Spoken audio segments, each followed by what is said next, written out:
Welcome back, Supercoach fans. I'm Jords. I'm here with Matty. I'm here with Jords, and today, Jords, we are going to talk about a head-to-head. Yeah, that's a lot of head. We love head. We love head-to-heads. We love head-to-heads. Inside of you guys, we've got Tom Green, LDU, Anderson, Tom Mitchell, and that Chad Warner. Who's the best? Who's the best? Who's the worst? Yeah. Everyone wants some of these guys. So we're going to be ranking them 1 to 5? 1 to 5. And that's right, we've got the Supercoach Godfather dropping in at the end. Special guest, and he's going to make us an offer we can't refuse.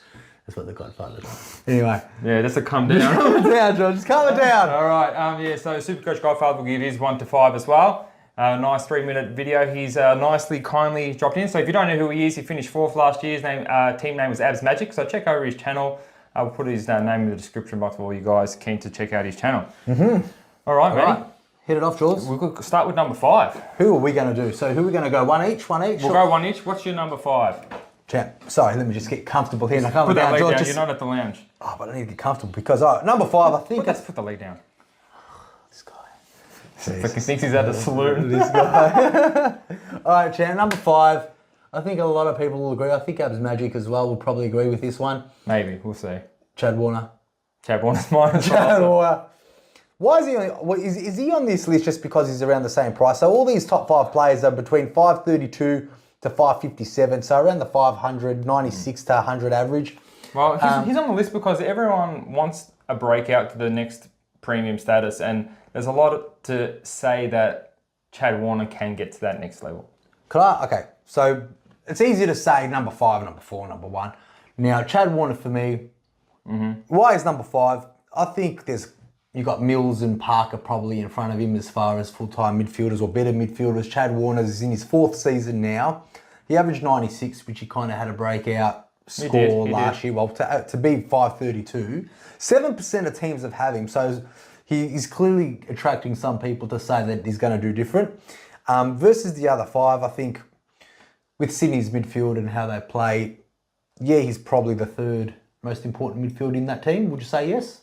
Yep, I think so. I think I read an article recently where Mills said he's been given the license to go wherever he wants. So he goes back to defence if it looks like they're being flooded. So he's got the license to play wherever the hell he wants. Mills or Chad? Mills. Mills has got the license to do whatever the fuck he wants. So as soon as he's getting smacked, he'll probably just head back there and help him out. And I guess Warner, Parker, and maybe Row Bottoms, these types will go in there. But yeah, he's pretty explosive. Well, look, it's very surprising when I saw that he was in 7% of teams.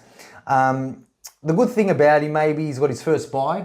So the first buy of that round, you can afford to have, obviously maybe 1 or 2 or 3, 4 players maybe. Yep. So the first buy is obviously four teams are going to be missing out. Sydney's one of them. So that's probably the only positive thing for me. I wouldn't pick him at all. Now, do you think he's going to increase on his 96 average? Probably averaging between maybe 90 to 100. I don't think too much. If he does do any better, it will be minimal. But that's me at Chad Warner number 5. George, what about you, number 5? I've got Chad Warner number 5. So his first 8 games, he roughly averaged about 50% CBAs, and he averaged 95.4. And then in the remaining games, he averaged 70% CBAs. So there's a 20% intake increase in CBAs in the last half of the season, which everyone's probably looking at. But his average in Supercoach actually went down. So he had 95.4 in the second half. In the first half, he had 99.5. So his average went down as he got more CBAs. I don't think that's a likely trend that's going to continue, but I feel like the Swans want to use him in the midfield more. But just based on the fact, I just don't think he's as good a footballer as the other 4. I think he's a great footballer. I mean, I think he's going to increase on his average. He had his first full year. So that breakout year in 2022 was his full year. First full year, yeah. Yep. And he's just 3 years in this in the system. So that was his first real full year. I don't think he's in the same league as LDU, Anderson, Mitchell, and Green. So look, I can see how he's going to score more points because they are giving him more CBAs. But last year he got 20% more CBAs, which is significant, and he averaged less. Okay. So I think there's enough said about Chad. So clearly at the bottom of the list for me, we'll keen to see what Comer Down has to say about it. His name is the SC Godfather. The SC Godfather, yeah. Sorry, Abs. Anyway, George, number 4. What's your number 4? I've got Anderson. You got Anderson. Let me tell you why. Actually, tell me who's your number 4. No, you tell me Anderson. Anderson. No, Anderson. Now, he was really hard for me to split with number 3. Anderson, I have at number 4 because he's 21. He's turning 22. He's not in those breakout years, but he's definitely heading in the right direction. If you look at his averages, he's got 76.2 in his first year, increased it to 83.6, and then increased to 95.3. So he's jumping roughly about 7 to 10 points a year. I think he can continue that trend, get up to 100, 105. Plus, he's got a really great buy. So I'd actually pick this guy over who is third in my team based on the buy, but I think they're going to their average is going to be pretty roughly the same, but my number 3 is just slightly higher. So we're doing this in who's going to average most. So I think I have Noah Anderson just there. As I said, great buy, but I don't think I don't. Yeah. All right. By saying that, I'm going to tell you my 3 and 4 and third. Now, surprisingly, this might shock a lot of people. I got Tom Green at number 4. Reason why? So with Anderson, and I'm going to, spoiler alert now. It's number 3 is for me is Anderson. Number 4 is Green, not by much. Now, 4 for me for Green is 534. He's in 17% of teams, and obviously being GWS and now looking at the side and their position on the ladder.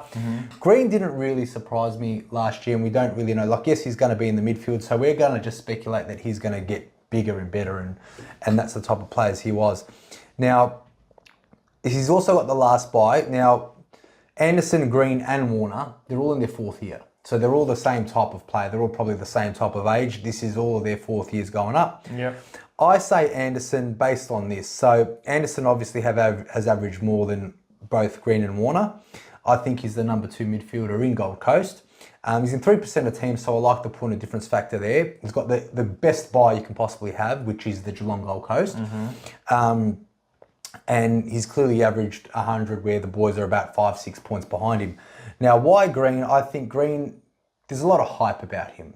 And, like inexperience, when there is a lot of hype about players doing well in Supercoach in the pre-season, Houston's and Hunter Clark's and a lot of these players have dropped down. So the reason why I've got Green in 4th, not by much though, I like his price.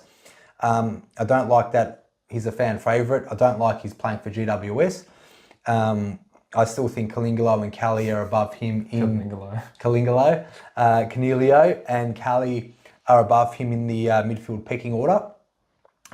Yes, and this doesn't help my case when we saw that Tom Green absolutely blistered the practice game the other day. Oh yeah. But at the end of the day, Tom Green played 6 games in his first year, 17 games and 21 games. Averaging 72, 79, and 96. What did he average in the first 6 games, though? But this is what I mean. The first 6 games, yes, he averaged. He was getting substantial midfield time. Yes, he was getting substantial midfield time, but even in the other games, he was still getting substantial midfield time too. He was. I saw that. He was. But if you're looking at his form, his last few numbers. All right, he got 100 among the 125. He had 50, 49, 55, and a 58. And a couple of hundreds in there. One of them was a 125. So I think he got injured in one of those games around 18, I believe, against Brisbane. Well, hopefully he did. Because he missed round 19. He misses round 19. Like, I know we saw him start to shine, like he was top 5 average over the first couple of rounds, but I don't know. I just haven't seen enough more of him, and the hype and the percentage of the people that picked him at that price. I can't. Like I said, he's number 4 for me. Anderson's number 3. Yep. And hence my number 3 is Anderson, because obviously things that I've said. Same year, all in the same categories, how many years they've spent on the system. Average a little bit higher. I think he's second best next to Took Miller. Anderson, great buy, point of difference. Hence why I've got Anderson number 3. My number 3, LDU. Now, I really like LDU more than Anderson and Warner because he's 23, he's turning 24 this year. He's getting into that real good cherry ripe age for a midfielder. He's 6th year in the system, so that's you think he's really hitting his stride. So these are his last 5 averages. So he averaged 40.2, 63, 80.5, 84.9, 95.2. So every year he's increased his average. And there's really no reason why he can't do it again. I think there's a bit of a cap on his ceiling based on just being at North Melbourne, because usually the points go to the teams that are smashing the other side, right? Unless you're Gary Ablett from Gold Coast back in the day. So, George, what did you say his last year averaged? 95.2? No. Sorry, what? So his last year he's priced at 101. If you've got your stats off Fan Footy, they missed the game. Oh, I think I got it off Supercoach. But no, that's so it would make more sense since he's more expensive than the other guys. So he's 557,000. So he averaged 101 that LDU did. Okay. Yeah, so I think he's also so far these three guys.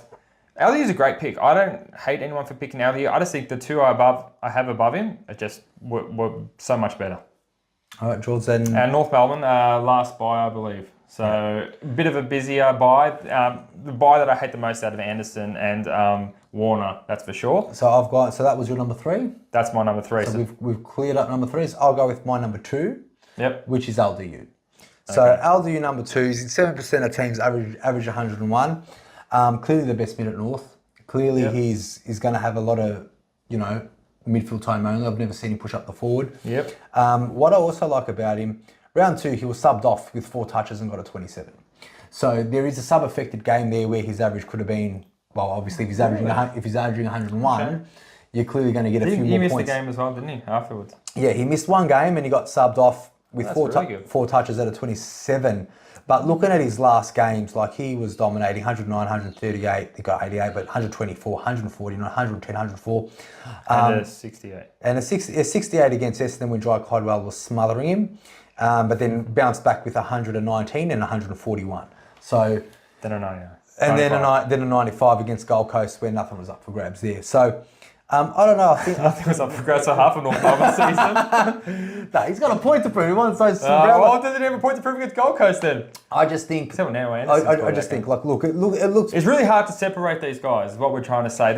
That sub-affected game does take a big chunk. He would be about 580, 590 without. I think a bit more. And obviously, best mid at North with the last buy, so clearly he's going to be covering you all the way too. 7% of teams have LDU in, which. Understandably, 3% Noah Anderson, 17% Tom Green, which is huge. 7%. So, George, let's talk about your my number two. It's Tom Green, and it's very easily Tom Green for me because I just love watching him play, and I think he has what it takes to be the next Clary. If he's over 600k next year, or I would not be surprised because he's 22, turning 23, not in that best year that I'd want, but he looks ready-made. He passes the eye test. I'll agree with that one. He only had 58% of CBAs over the entire last year. So with the exit of Hopper and the exit of Taranto, I mean, if that 58 goes up to 70, I'm expecting a ton of growth from him. Can I just interrupt you? And I agree in that sense, Jules, but that is speculation as well, hence why I didn't have him up. Like, obviously, with LDU, we know he's number 1 midfielder. He can be number 1, but I think Green's going to be better than him. Yeah, but I'm just making my point of justification why I had him. I thought about it a lot. Obviously, Noah Anderson is number 2 but with Tom Green, clearly last year, what was those stats, Jules? 50-something% game time? 58% CBAs. So obviously, if we think that Tom Green is going to get 70% of... Which we are, because based on the trades that that's right, based on the trades. But then we hear, Callahan is coming good. Well, he's coming good, but he was, Green ballistic. I'm sure Tom Green, yes, he's that bold. I think Tom Green is going to become a premium next year, over 600k, and I think it's going to be quite easy he's easily my second, and that leaves both of us with number 1, Tom Mitchell. Look, to be honest, besides the price that varies these boys competing with Tom Mitchell, why the fuck is he even in here? He's not in his 4th year. He's in the... Well, because I think everyone's picking their team. When they're picking their team, they're like, fuck, I like Tom Green. I really want to get him. 17% have him. They put him in. Then they go, fuck, another 530k player? And then they're just thinking, I can't get both of them. So this is why we're doing this analysis. But Tom Mitchell is a lock. You need to get him. And before Matty goes into his stats, he's 29 this year. He's turning 30. So he's not the oldest bloke. He's not a Dangerfield going on to 33, 34. He's gelling really well at Collingwood. I've watched so many videos. We've chatted to him a couple of times. He's with Darcy Cameron. He's with the number 1 ruck, talking, chatting at home. He's gelling really well with these guys. They should have made him captain. That's what he's been going there. Give him 1 year like Dawson. He's fitting in just perfectly. But and guess what? I got some stats. So 53% last year CBAs he had. 53%. That's lower than Tom Green. He had 53% of all the CBAs at Hawthorn last year, and he averages 96. Now the year before, when he had 70% CBAs, so that's 17% more, which is substantial. When he was playing in his actual role, he averaged 117.2. So we're thinking, well, there's no reason Collingwood want the best midfielders in there, okay? I don't know how much of a spread that McCaig is going to do or whatever. Craig McCaig. Solely injury room, Tom Mitchell. I'm telling you now, like, he is leagues above the rest based on the price. And he's got the history to prove it. So he's not going to be like a, new... And that's my point. We can all speculate that, Warner's going to get more midfield time. Tom Green's going to get more midfield time. Whoever's going to get more...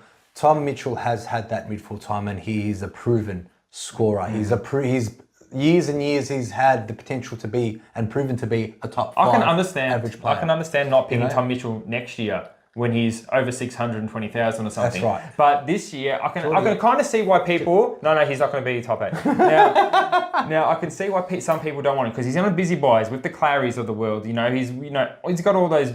that third buy. So he's got that buy. Some people think he might be past it. Some people don't know how much CBAs he's going to get at Collingwood, because we rotate our CBAs so heavily. We don't know who's going to... I just want to make a point about our Collingwood's positioning as far as rotating there. Yeah, you're right. There's a lot of people in the theory that, I've been speaking to, Brendan, about the theories. Do you really believe in the theories of Collingwood not spreading their midfielder? Jack Crisp was a defender and he comes in the midfield. Pendles is a defender, comes in the midfield. De Goey is a midfielder, goes into the forward line. Pendlebury actually had like 75% CBAs for... Dacos as well as a defender goes into the midfield. I heard he was training in the midfield quite recently. Dacos is training in the midfield. See, they said it was only defence in the first couple of training. Now he's only in the midfield. So that's another interesting one. What I'm saying we want Tom Mitchell to have a monopoly there. We want him to get this 30 CBAs, 28 CBAs a game, and all reports, the two midfielders that have been rocking the boys' socks off is Mitchell and Adams, just consistently. And don't forget, Adams does a hamstring every third week. And that's right. So hopefully he can stay on the track and we can have our players where they belong, like Chris back in the back line, Pendles in the back line, Dacos rotate. But Mitchell for me, number one. Yeah, it goes without saying. Mitchell's fine. If you want to get Tom Green, I understand you want to get Tom Green, but you can't be Tom Green or Mitchell. It has to be Tom Green and Mitchell. Yeah. So if you want Tom Green and you said, he looks like Clary, he's going to score like Clary, is the Clary breakout coming, all the ingredients are there, I want him, you can get him. But it's not at the cost of Tom Mitchell. It's at the cost of that fucking, I don't know who you guys have, McRae, Bonds. It can't be at the cost of Tom Mitchell, because you're saving a fair amount of money on him, and he's going to be up there. He's not going to be a top 8, hopefully, if I get my money. Top 8. He said it himself. I didn't say it. Oh, he said he was going to average a big score. He's going to average 20. But what happens when McRae starts getting better numbers? Merritt gets better numbers. Brayshaw, Jack Steele's, Clary's took Millers. He can be 9th. You can be 9th, Tommy, and get 115. I don't mind. Anyway. We'll see. So now, so that's our thoughts, guys, and we are pretty smart about this. But if you don't believe us, we got the... It's not about believing us. We've got our opinions. Like, obviously, my opinions was different to Jordy's. We'll have a look at Calm Down, Mr. Abs Magic, the Godfather. And guys, that's to check out his channel after you're done here. He's going to speak a bit now. Me and Matty will watch it with you guys, and let's see how we go. Let's see what he reckons. Hello, everybody. Thank you for joining. Welcome to my channel. Just calm it down. This is not my channel. I'm here to help. I'm here to help the AFL Supercoach Masters. We are good friends. Cover page. And before I even start talking, which I already started talking, but before I continue talking, just calm it down. Here we have a subscribe button here. Subscribe? Okay. Yeah. If I press this. Oh, he's telling you to... Press, I want you to press subscribe. Press all of them. Okay. Press the alarm bell. Do everything. Okay. He wants it all. Now, what happens when you press subscribe to this channel? Let me explain. He has 552 subscribers. Come on, man. He needs 1,000. Okay. It's not so he can have an ego boost. Okay. Nothing to do like this. It's because YouTube starts paying him. He's doing everything you're seeing here. All these videos. See all these videos?